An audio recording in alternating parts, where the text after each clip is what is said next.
Hello and welcome to Food and Science and Nutrition. My name is Mrs. Terry and I'm just going to take you through a little bit of information about the course again, just to recap, and I will take you through your bridging project and what we would like you to do. As I said, my name is Mrs. Terry and I'll be one of the teachers that will be teaching WJEC Level 3 Food Science and Nutrition. The second teacher, which you may have met already, is Mrs. Hart, and we will be sharing that between us next year when we teach you. So obviously those of you that have chosen this course do know a little bit about it, but here is obviously just a little bit of a recap.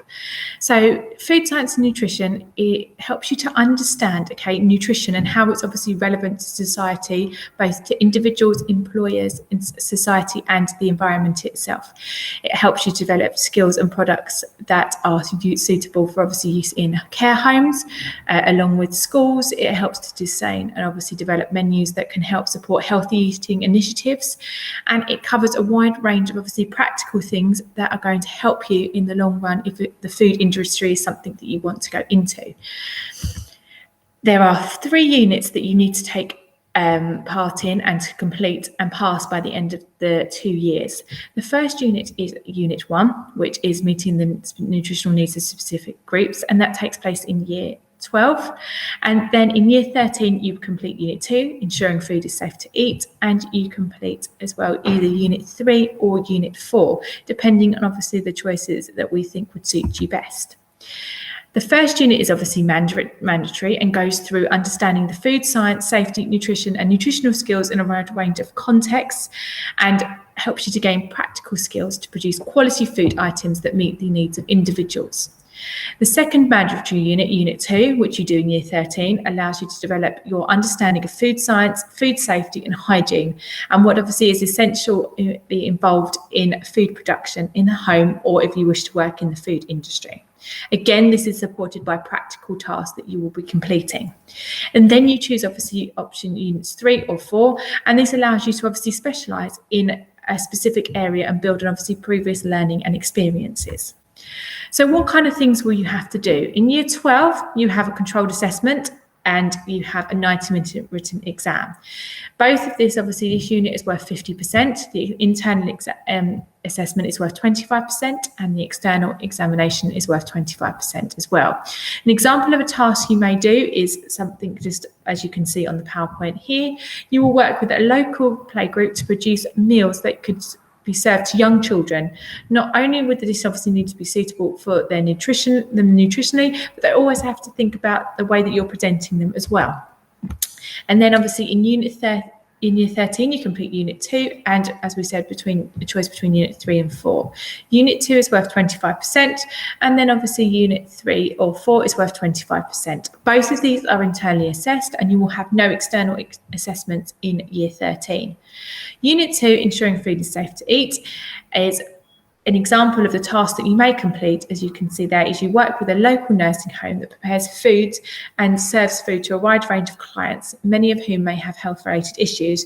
You need to produce an induction leaflet for trainee employees involved in making the food, describing food safety hazards and appropriate control measures that should take place. Unit 3 is just here as an example. This is an experimenting to solve food production problems is Unit 3, and you may be asked to obviously solve, for example, here a problem at a high-profile dinner gala for the Grand Prix, and they want to obviously you to consider experimenting with variables involved in the production of sauces. Unit 4 is more of a research-based task, and it asks you to research current nutritional trends and what is happening at the moment. Please be aware that obviously every week you will be required to obviously work outside of your lessons, and these may obviously include things like time plans, nutritional analysis, presentations, wider reading and website research. The more you do outside of the lessons, the more knowledge you're going to have gained, the higher you hopefully will achieve in your qualifications, because you have a wide range of knowledge that you can use. So, moving on then, what is the bridging project that we would obviously like you to complete? Well, it's based around special dietary needs. So what did you have for your evening meal yesterday? What influenced what you had? Me, it was about time. Okay, when I got home from work, I didn't have much time. Others of you, it may have obviously been hunger and how hungry you were. did you have a lot to eat because you were obviously really hungry, or very little? Whose turn was it to cook?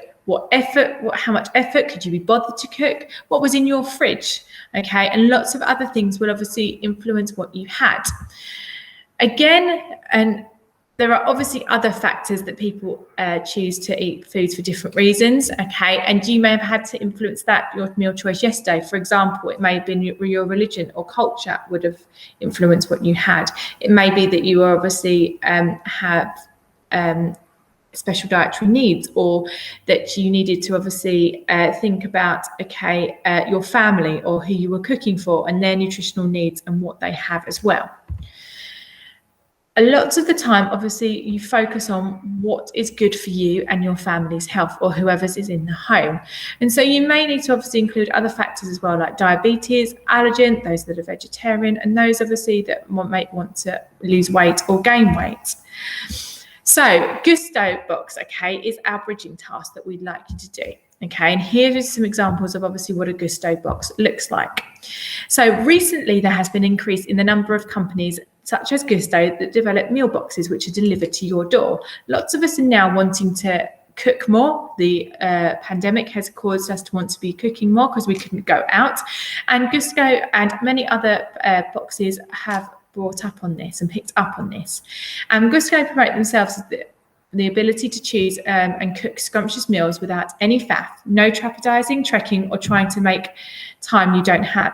The company promotes the inclusion of quality ingredients to produce healthy foods with no waste. But not one of their meals is advertised as being suitable for people with dietary needs. So what we would like you to do is 2 tasks. One, you need to select and decide on one special dietary need that you want to produce a Gusto box for. You need to decide on that special dietary need and write a detailed information leaflet for that. Then the second task is to create a recipe box, just like the examples that you saw at the start of the slide. You may want to obviously have a look at other examples and visit the Gusto website, and produce one savoury product that is suitable for this chosen special diet that you have decided.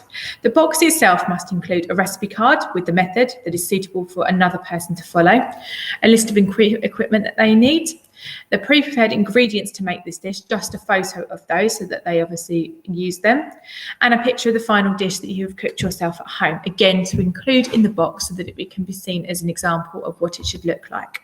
You can obviously choose any special diet, and some of them may be more close to your heart than others because you may have family members or people that you know, or you yourself may need to follow a special diet.